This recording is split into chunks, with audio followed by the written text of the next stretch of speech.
இன்ஸ்டாகிராம்குள்ள போனாலே all eyes on the Rafah அப்படின்ற story தான் அதிகமாக இருந்துக்கிட்டு இருக்கு. போஸ்ட் அதுவும் ரீல்ஸும் நிறையா போய்கிட்டு இருக்குது.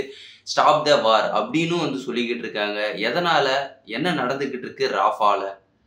கிட்டத்தட்ட இஸ்ரேலும் பாலஸ்தீன், அதாவது காசால இருக்க பாலஸ்தீனுக்கும் சில காலமாக போர் நடந்துக்கிட்டு இருந்தது. அவங்களுக்குள்ள இவங்களை சுட்டுக்கிட்டு இவங்களை தீவிரவாதிகளை அழிக்க போகிறோம் அப்படின்ற மாதிரி நிறையா நடந்துக்கிட்டு இருக்கவே ரீசெண்டாக என்ன நடந்தது அப்படின்னா, இந்த இஸ்ரேல் பாலஸ்தீனில் இருக்க தீவிரவாதிகளை நாங்கள் அழிக்க போகிறோம் அப்படின்னு சொல்லிட்டு படையெடுத்து போகிறாங்க.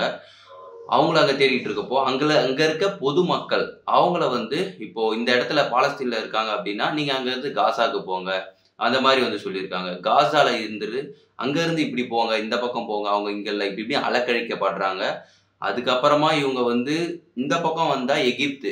இந்த எகிப்தில் என்ன ஆச்சு அப்படின்னா அவங்க எங்கள் ஏரியாக்குள்ளே நீங்கள் வராதிங்க, என்ன சண்டை வேணாலும் நடக்கட்டும், அண்டை நாடு மக்கள் எங்கள் நாட்டுக்குள்ளே வரக்கூடாது, தஞ்சம் புகுதக்கூடாது அப்படின்னு சொல்லிட்டு இருக்காங்க. பாலஸ்தீன மக்கள் அகதிகளாக எல்லா இடத்துலையும் போயிட்டு காசாவுக்கு போகிறாங்க. அங்கேருந்து கடைசியில் இந்த மூலையில் இருக்க ரஃபா அப்படின்ற ஒரு இடத்துல தங்குறாங்க. தங்கிட்டு இருக்கும்போது என்ன வருது அப்படின்னா ஒரு நியூஸ் வருது ரீசெண்டாக. என்ன நியூஸ்னா, அந்த இஸ்ரேல் இராணுவம் தேடிக்கிட்டு இருக்காங்கல்ல பாலஸ்தீனோட தீவிரவாதிகள், அவங்க அதில் முக்கியமான தலைவர்கள் இந்த இடத்துல இருக்கிறாங்க அப்படின்ற மாதிரி நியூஸ் அவங்களுக்கு வருது. ஸோ அவங்க இருக்காங்க, மக்களுக்குள்ளே ஊடி இருக்கிறாங்க, நாங்கள் தாக்க போகிறோம் அப்படின்றத இவங்க முன்னாடி உலக நாடுகளுக்கு சொல்கிறாங்க. இந்த உலக நாடுகள் சில நாடுகள் இஸ்ரேலுக்கு வெப்பன்ஸ் கொடுத்துட்ருக்காங்க. ஜெர்மனி, அமெரிக்கா, இந்த நாடுகள் எல்லாமே யூரோப் கண்ட்ரி எல்லாமே கொடுத்துக்கிட்டு இருந்தாலுமே இவங்க இந்த மாதிரி நாங்கள் தாக்குதல் நடத்த போகிறோம் அப்படின்னு சொன்ன உடனே நீங்கள் இந்த மாதிரி இங்கே தாக்குதல் நடத்தினா நாங்கள் உங்களுக்கு ஆயுதம் சப்ளை பண்ண மாட்டோம் அப்படின்றத தெளிவாக அவங்க சொல்லிட்டாங்க. நாங்கள் இதோட நிறுத்திக்கிறோம் அப்படின்றதையும் மற்ற நாடுகள் எல்லாருமே இஸ்ரேலை கைவிடுறாங்க. கைவிட்டதுக்கு அப்புறமும் என்ன ஆகுது, அப்படி சொன்ன உடனே என்ன ஆகுது அப்படின்னா இவங்க என்ன பண்ணுறாங்க அப்படின்னா, சரி ஓகே நாங்கள் இங்கே தாக்க மாட்டோம் அப்படின்றத தெளிவாக திட்டம் போட்டு திட்டவட்டமாக சொல்லிடுறாங்க. மீதி இருக்கிற மக்கள் எல்லாமே இந்த பாலஸ்தீன மக்கள் அங்கங்கே அகதிகளாக ஒரே நாட்டில் சுற்றி கித்தி வந்துக்கிட்டே இருக்காங்கல்ல, அவங்க இங்கே ரஃபாவுக்கு வராங்க. ரஃபாவுக்கு எல்லாருமே ஒட்டுமொத்தமாக மீதி பேர் இருந்தவங்க எல்லாருமே இங்கே வந்ததுக்கப்புறமும் எதனால் வந்தாங்கன்னா, இஸ்ரேல் ஒரு ஹோப் கொடுத்துருக்காங்க. நாங்கள் உங்களை சுட மாட்டோம், இந்த இடத்துல இருக்கவங்கள தாக்க மாட்டோம் அப்படின்னு சொல்லிட்டு தன்னோட மகளோ அப்பா தந்தை இவங்க எல்லாரோடையும் கூடாரம் போட்டு ஒரு பீச்சில் அவங்கவுங்க அகதிகளாக ஒரு இடத்துல வாழ்ந்துட்டு இருந்தாங்க. இருந்துட்டு இருந்தபோது இரவு நேரத்தில் இஸ்ரேலுக்கு ஒரு தகவல் வருது. என்ன தகவல் அப்படின்னா, தீவிரவாதிகள் முக்கியமான தலைவர்கள் இந்த ராஃபா அப்படின்ற இடத்துல இருக்கிறாங்க அப்படின்ற நியூஸ் வருது இஸ்ரேலுக்கு. ஸோ அதனால் அவங்க என்ன பண்ணுறாங்க அப்படின்னா வான்வழி தாக்குதல் நிகழ்த்துறாங்க. ஒரு மனுஷன் எரிஞ்சு பார்த்த உடனே என்னன்னா, பக்கத்தில் இருந்த குழந்தைக்கு தலை கிடையாது, பக்கத்தில் எரிஞ்சிக்கிட்டு இருக்கு. என்னடா நடக்குதுன்னு பார்த்தா சுற்றி முற்றியும் வெறும் சாம்பலாக தான் இருந்துக்கிட்டு இருக்கு. அங்கே இருக்கிற யாரை என்ன வெளியே பார்த்தா என்ன நடந்ததுன்னு தெரியல. 2 பேர் இதுக்கு அடியில் ஊந்துட்டாங்க. கிட்டத்தட்ட இது வரைக்கும் ஒரு 45 பேர் இறந்து போயிருக்காங்க அப்படின்றத சடலமாக மீட்டு சொல்லியிருக்காங்க. இன்னும் எவ்வளோ பேர் கறிக்கட்டையாக போனாங்க அப்படின்றது தெரியல அப்படின்றது நியூஸ் ஊடகங்கள் எல்லாமே சொல்லிக்கிட்டு இருக்காங்க. இந்த நிகழ்வு நடந்ததுக்கப்புறம் எப்படி இருந்திருக்கும், அவங்க என்னென்ன ஒரு கனவுகளோட ஒரு தாய் தந்தை எல்லாம் நம்ம பையன் பிறந்திருக்கான், இந்த பையனை நம்ம வளர்க்கணும், கண்டிப்பாக ஒரு நல்ல நிலைமை கொண்டு வரும், போர் முடிஞ்சிடும் அப்படின்னு சொல்லிட்டு ஒவ்வொரு கடவுளையும் வேண்டிக்கிட்டு தூங்கிட்டு இருந்திருப்பாங்க அந்த நாட்டு மக்கள் எல்லாருமே. தஞ்சம் புகுந்து ஒரே நாட்டில் அகதியாக இதுக்கு முன்னாடி பார்த்தோம் அப்படின்னா இஸ்ரேல், காசா, ராஃபா, இந்த பாலஸ்தீன மக்கள் எல்லாருமே ஒன்றுக்கு ஒன்றா ஒரே நாடாக இருந்தது.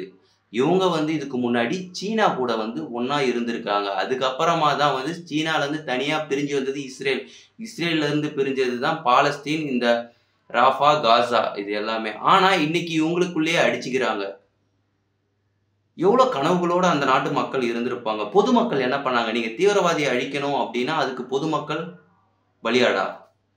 பொதுமக்கள் அவங்க என்னென்ன கனவுகளோடு இருந்திருப்பாங்க. நிறைய பேர் சாப்பாடு இருந்திருக்காது, பட்டி கிடந்திருப்பாங்க, இருக்கிறது எதையோ சாப்பிட்டுட்டு அந்த டென்ட்டில் வாழ்ந்துட்டு இருந்த மக்கள் மேலே குண்டை போட்டு நாசம் பண்ணி அதுக்கப்புறம் வந்து உலக நாடுகள் எல்லாமே அதனால தான் வந்து இந்த மாதிரி நடக்குது அப்படின்றத தெரிஞ்சுக்கிட்டு தான் stop the war all eyes on த ராஃபா அப்படின்ற ஒரு இன்ஸ்டாகிராமில் ஸ்டோரியோ ஒரு வீடியோவோ யூடியூப்பில் பிரபலமானவர்கள் எல்லாருமே வந்து கிரிக்கெட் வீரர்களாக இருக்கட்டும், வீராங்கனைகளாக இருக்கட்டும், எவ்வளோ பெரிய ஆக்டராக இருக்கட்டும், ஆக்ட்ரஸாக இருக்கட்டும், யாராக இருந்தாலுமே தன்னோட இன்ஸ்டாவோட ஸ்டோரியில் போட்டிருக்காங்க. கிட்டத்தட்ட எவ்வளோ போட்டிருக்காங்க அப்படின்னா, கிட்டத்தட்ட 2 கோடி பேர் 2 கோடியே 90 லட்சம் பேர் வந்து இன்ஸ்டாகிராமில் வந்து ஸ்டோரியை வந்து பதிவு பண்ணியிருக்காங்க. Stop the war all eyes on the Rafah அப்படின்ற ஸ்டோரி வந்து பதிவு பண்ணியிருக்கிறாங்க.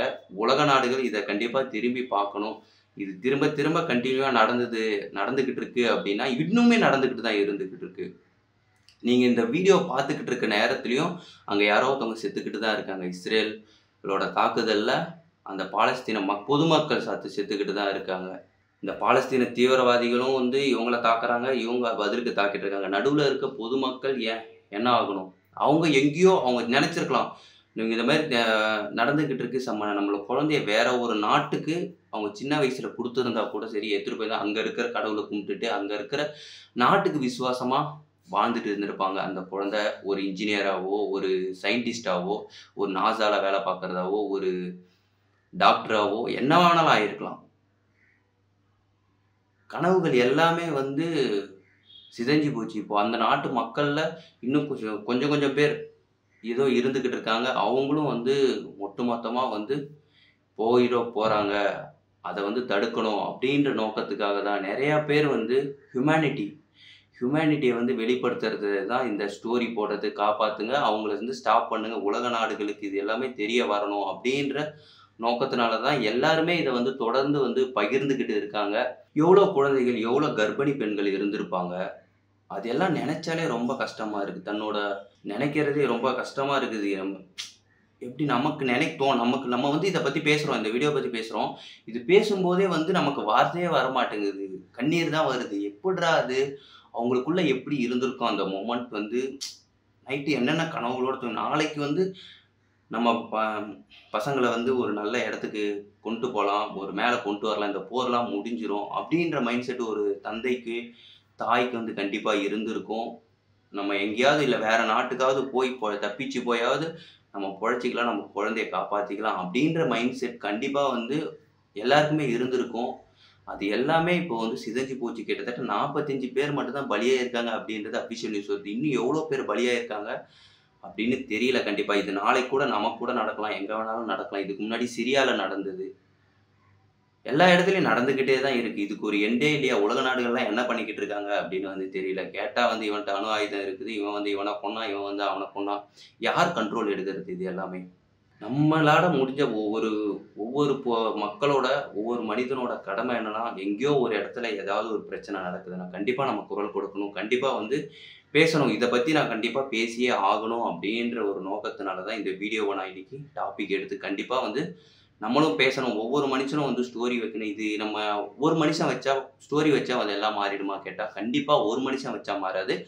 எல்லாருமே ஒட்டுமொத்த உலக நாடுகள் எல்லா மக்களுமே இந்த ஸ்டோரி வைக்கிறாங்க அப்படின்னா, ஒரு டிஜிட்டல் இருக்குது, நம்ம இன்ஸ்டாகிராம் இருக்குது, ட்விட்டர் இருக்குது அப்படின்னா இது உலக நாடுகளுக்கு போய் சேரும் அப்படின்ற ஒரு நல்வழி இதில் இருக்குது. ஸோ அதனால் நம்ம என்ன பண்ணாலுமே ஒட்டுமொத்தமாக பண்ணுறோம் அப்படின்னா அது எல்லாமே உலக நாடுகளுக்கு தெரிய வரும். உலக நாடுகள் எல்லாம் குரல் கொடுக்குறாங்க, சரி நிப்பாட்டுவோம் அப்படின்றத கண்டிப்பாக வந்து ஏதோ ஒரு இடத்துல ஸ்டாப் ஆகும் அப்படின்னு கடவுளை வந்து ப்ரே பண்ணிக்கிறேன். இனிமேலும் எதுவும் நடக்கக்கூடாது, அங்கே இருக்க மக்களுக்கு அவங்கெல்லாம் சேஃபாக இருக்கணும் அப்படின்றத காடை நம்ம ப்ரே பண்ணிப்போம். நாளைக்கு இது நமக்கு நடக்க போகிறது கொஞ்சம் நேரத்தில் கிடையாது. என்ன வேணாலும் எப்போ வேணாலும் என்ன வேணாலும் நடக்கலாம். ஹியூமனிட்டியோட எல்லாத்துக்குமே வந்து குரல் கொடுங்க, அதுதான் என்னோட வேண்டுகோள். நம்ம மீண்டும் வந்து இன்னொரு வீடியோவில் வந்து சந்திப்போம். இந்த போர் வந்து ஸ்டாப் ஆகணுன்ட்டு கண்டிப்பாக எல்லாரும் நம்ம வேண்டிப்போம். மீண்டும் நம்ம இன்னொரு வீடியோவில் சந்திப்போம். பாய்.